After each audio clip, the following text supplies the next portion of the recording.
सुप्रभात। हिंदी की कक्षा में 10वीं के छात्र छात्राओं का फिर से स्वागत है। पिछले दिनों हम लोगों ने शिवपूजन सहाय के जीवन परिचय के बारे में जाना था। आज हम लोग माता का अंचल जो विषय है उस पर चर्चा करेंगे। अर्थ की व्याख्या, उस दिन मैंने माता का अंचल जो शीर्षक उसका अर्थ मैंने बता दिया था, उसकी व्याख्या कर दी थी। आज हम इस विषय की शुरुआत करेंगे। देखिए, आरंभिक पंक्तियां ही हैं जो दो कविता से संबंधित हैं। एक है, जहां लड़कों का संग तहां बाजे मृदंग। माने क्या कह रहे हैं शिवपूजन सहाय? जहां लड़कों का संग तहां बाजे मृदंग, यानी जहां लड़कों का झुंड होता है वहां शोर शराबा होता है, कलरव होता है।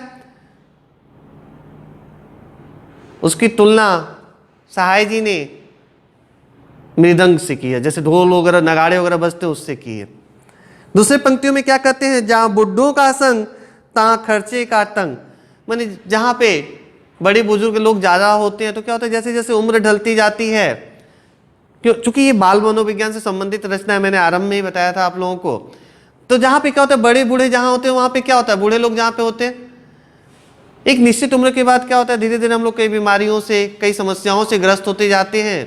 तो इसलिए यहाँ पे रचनाकार ने कहा होता है, कहते हैं कि वहाँ पे क्या होता है, खर्च बढ़ता चला जाता है। अब हम लोग मुख्य विषय पर आ जाएंगे। हमारे पिता तड़के, तड़के माने सुबह सुबह उठकर निबट नहाकर पूजा करने बैठ जाते थे। माने सुबह ही उठकर नहा धोकर क्या होता थे, यहाँ पे जो रचनाकार है वो अपने बारे में ही कहते हैं कि पिता के साथ सुबह उठकर नहा धोकर वो पूजा करने के लिए बैठ जाते थे। हम बचपन से ही उनके अंग लग गए थे। माने पिता का साथ इनका अधिकांश समय बीतता था। माता से केवल दूध पीने तक का नाता था, इसलिए पिता के साथ ही हम भी बाहर की बैठक में ही सोया करते। वह अपने साथ ही हमें भी उठाते और साथ ही नहला धुलाकर पूजा पर बिठा लेते। माने पिता से जुड़ाव इनका ज़्यादा था, घनिष्ठता ज़्यादा थी। माँ के पास सिर्फ दूध पीने के लिए जाया करते थे। हम भभूत का तिलक लगाते, माने राख का, भभूत माने राख का तिलक लगा देने के लिए उनको दिक करने लगते। दिक का अर्थ है यहाँ पे जिद। दिक का अर्थ क्या है? जिद। कुछ हंसकर, कुछ झुझलाकर और कुछ डांटकर वो हमारे चौड़े लिलार, लिलार माने ललाट, ये जो होता है इसको ललाट कहते हैं हम लोग। यहाँ पे ग्रामीण क्षेत्र के कई शब्दों का प्रयोग देखने को आपको मिलेगा। ललाट पर त्रिपुंड कर देते थे। त्रिपुंड क्या होता है? तो ये एक प्रकार का क्या होता है, तिलक होता है जिसमें ललाट पर 3 आड़ी अर्धचंद्राकार रेखाएं खींची जाती हैं। माने आधा चांद जो होता है वैसी रेखाएं खींची जाती हैं। हमारे लिलार में भभूत खूब खुलती थी। खुलती थी माने यहाँ पे सुंदर लगती थी, अच्छी लगती थी देखने में। सिर में लंबी लंबी जटाएं थी।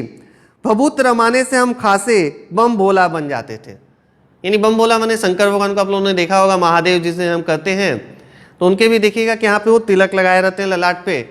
तो बोलते थे जब मैं लगा लेता था, और चूंकि जटाएं थी यानी चूल बड़े बड़े थे उनके, तो बोलते थे मैं भी बम भोला जैसा लगता था। यहाँ मैं कौन है, बार बार बता रहा हूँ, शिवपूजन सहाय स्वयं रचनाकार। पिताजी हमें बड़े प्यार से भोलानाथ कहकर पुकारा करते थे। अब याद कीजिए पिछली कक्षा को आप लोगों ने, मैंने कहा था कि भोलानाथ शब्द को याद रखने की आवश्यकता है। क्यों? कि ये भोलानाथ कोई और नहीं, शिवपूजन सहाय के ही बचपन का नाम था भोलानाथ। पर असल में हमारा नाम था तारकेश्वर नाथ। लेकिन बोल क्या रहे हैं कि वास्तव में मेरा नाम था तारकेश्वर नाथ।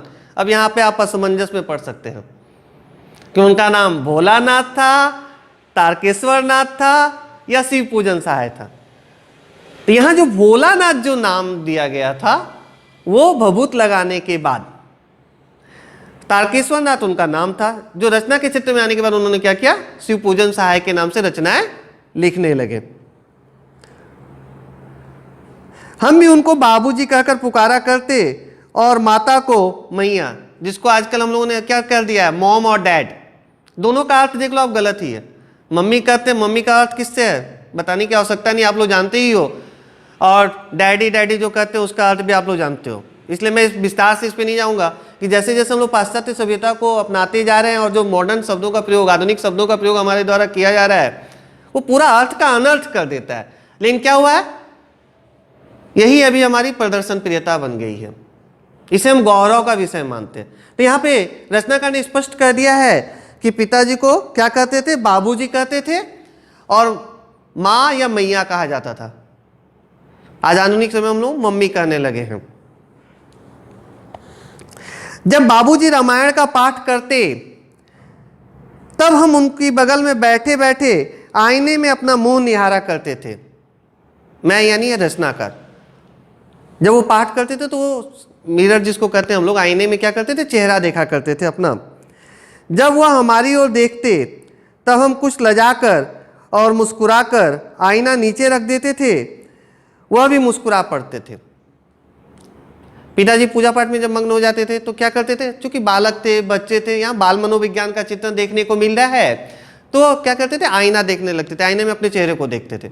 जब पिताजी की नज़र उन पर पड़ती तो वो शर्माकर क्या करते थे, आईने को वहीं पे फिर बगल में रख देते थे। पूजा पाठ कर चुकने के बाद वह राम राम लिखने लगते। अपनी एक रामनामा बही पर 1000 राम नाम लिखकर वह उसे पाठ करने की पोथी के साथ बांध कर रख देते थे। यह पूजा पाठ की एक प्रक्रिया है जिसका उल्लेख यहाँ पर कर रहे हैं रचनाकार। फिर 500 बार कागज के छोटे छोटे टुकड़ों पर राम नाम लिखकर आटे की गोलियों में लपेटते और उन गोलियों को लेकर गंगा जी की ओर चल पड़ते थे। क्यों जाते होंगे गंगा जी की ओर, क्या कारण रहा होगा, तो मछलियों को खिलाने के लिए। उस समय हम भी उनके कंधे पर विराजमान रहते थे। जब वह गंगा में एक एक आटे की गोलियां फेंककर मछलियों को खिलाने लगते तब भी हम उनके कंधे पर ही बैठे बैठे हंसा करते थे। मैंने रचनाकार क्या था, अपने पिता के कंधे पर बैठा रहते थे और पिताजी उनके क्या करते थे, मछलियों को वो आटा जो है खिलाया करते थे। जब वह मछलियों को चारा देकर घर की ओर लौटने लगते तब बीच रास्ते में झुके हुए पेड़ों की डालों पर हमें बिठाकर झूला झुलाते थे। यहां पे देखिए, एक मन में आपके प्रश्न उठ रहा होगा कि तब तो पहले का ही बचपन ठीक था, कि हमारा अधिकांश समय क्या है यहाँ पर भोलानाथ का किनके साथ बीत रहा है, पिता के साथ बीत रहा है, या बीच में माँ के पास जा रहे हैं। और आजकल का हमारा समय किनके साथ बीतता है, वीडियो गेम, मोबाइल, व्हाट्सएप कह लो, फेसबुक कह लो, चैटिंग कर लो, इस समय में बीत रहा है। अधिकांश समय हम लोग आधुनिकता, किस दृष्टिकोण से हम लोग आधुनिक हो रहे हैं हमें मालूम नहीं। अगर यही आधुनिकता है तो इस आधुनिकता से हमारा पुरातन पंथी होना ही ज्यादा अच्छा है। अगर माँ और पिता के प्यार से हम वंचित हो रहे हैं, उनके साथ जब हम ज्यादा समय नहीं बिता पा रहे हैं, तो फिर ऐसी जीवन का क्या उद्देश्य, क्या लाभ, कैसी शिक्षा की ओर हम आगे बढ़ रहे हैं, किस दिशा में हम जाना चाहते हैं। पहले जो आत्मीयता या अपनापन या हमारी जो संस्कृति थी, हमारी जो सभ्यता थी, धीरे धीरे क्या हो रहा है, उसका पतन होते जा रहा है। यहां पे रचनाकार प्रश्न भी करते हैं कि पहले के समय में बच्चों का जो समय अधिकांशतः अपने अभिभावकों के साथ बीतता था वो ठीक था, या आज का समय ठीक है। हम यहाँ पे कह सकते हैं कि चीजें समय के अनुसार बदल रही हैं, तो पहले का समय भी ठीक था, आज का भी समय ठीक है, लेकिन कैसे ठीक है, यहाँ पे एक प्रश्नवाचक चिन्ह लग जाता है। बाद में हम लोग इस पर फिर विस्तार से चर्चा करेंगे, क्योंकि जैसे जैसे विषय आगे बढ़ेगा हमारे सामने वो प्रश्न उठेगा फिर से। तो यहाँ पर क्या है, वो पिता के साथ मछलियों को क्या करते थे, जब पिता खिलाते तो वो हंसते थे। आगे क्या होता है, फिर कभी कभी बाबूजी क्या करते थे, हमसे कुश्ती भी लड़ते थे। अब देखिए कितना समय उनका पिता के साथ बीत रहा है। वह शिथिल होकर हमारे बल को बढ़ावा देते और हम उनको पछाड़ देते थे। यह संभव नहीं था, लेकिन हमेशा देखिएगा कि माता पिता की यही कोशिश होती है कि वो अपने बच्चों को सदा खुश रखें, और आज के भी माता पिता की कोशिश यही होती है। आज हमारे माता या पिता दोनों जो हैं, जिन्हें हम मम्मी या पापा कहते हैं, किसके लिए करते हैं, क्या बच्चे जानते हो आप लोग इसके बारे में? किसकी खुशियों के लिए? अपने लिए। आज अगर दोनों व्यस्त भी है, मैंने क्यों कहा कि दोनों में कौन सा ज्यादा अच्छा है, ये आज की स्थिति में इस जगह पे खड़ा होकर बोलना थोड़ा सा मुश्किल काम होगा, क्योंकि आज भी माता पिता की व्यवस्था का कारण एक ही है, उनके बच्चे।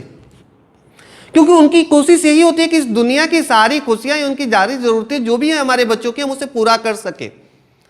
उसके लिए हमें अगर 24 घंटे भी काम करना पड़े तो हम करने के लिए तैयार हैं। तो बच्चों का दायित्व क्या बनता है अपने अभिभावकों के प्रति, अपने माता पिता के प्रति, कि वो भी उनका ख्याल रखें। लेकिन क्या कर रहे हैं बच्चे आजकल के, क्या कर रहे हैं? अगर बच्चों से जब ये बातें समझाई जाती है, उनसे ये कहा जाता है, तो बोलते हैं कि ये तो उनकी नैतिक जिम्मेदारी है, उनके माता पिता ने उनका ख्याल रखा था, उनकी परवरिश की थी, वो हमारी कर रहे हैं, तो इसमें एहसान कौन सा कर रहे हैं? वो उल्टे मम्मी पापा को ही आंखें दिखा रहे हैं, उन्हें ब्लैकमेल करने की कोशिश करते हैं और कहते हैं it is your moral responsibility, आप नया कुछ नहीं कर रहे हो, मेरे लिए अलग कुछ नहीं कर रहे हो, ये सभी के मम्मी पापा करते हैं, आप भी कर रहे हो। तो क्या बच्चों की यही नैतिक जिम्मेदारी है कि अपने माता पिता के साथ ऐसा आचरण या व्यवहार करें? कदापि नहीं। इसी जगह पे मैं आज की स्थिति का विरोध करता हूं। अगले दिन फिर हम लोग विस्तार से इस विषय पे चर्चा करेंगे कि कैसे वो पिता के साथ और खेलने और कूदने में व्यस्त रहते थे, या पिता की भूमिका क्या थी उनके साथ। जैसे जैसे पाठ में हम लोग आगे बढ़ेंगे, स्थितियां आपके सामने और स्पष्ट होंगी, तब आप खुद यह निर्णय करना कि आज का समय सही है या पहले का समय सही था, या दोनों के बीच एक सामंजस्य बिठाते हुए हमें आगे बढ़ना चाहिए। धन्यवाद।